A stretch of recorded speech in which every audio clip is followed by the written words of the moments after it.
Sumainyo ang Panginoon. Ang mabuting balita ng Panginoon ayon kay San Marcos.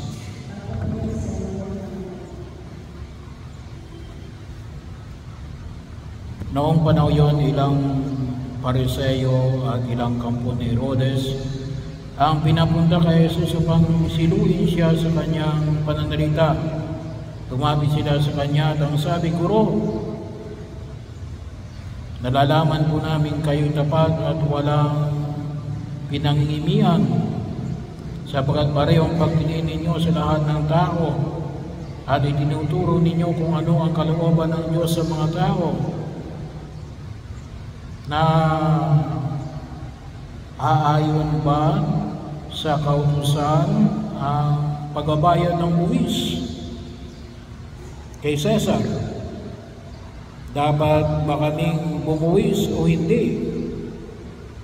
Ngunit batid ni Jesus na sila'y nagkukunwari, kaya't sinabi niya sa kanila, "Bakit ba ibig ninyo akong siluin?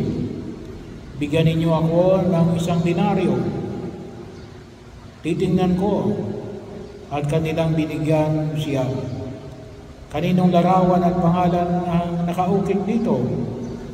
Tanong ni Jesus. "Sa Cesar po." Tugon nila. Sinabi ni Jesus, "Ibigay ninyo sa Cesar ang sa Cesar, at sa Diyos ang sa Diyos." At sila'y namangha sa kanya. Ang mabuting balita ng Panginoon.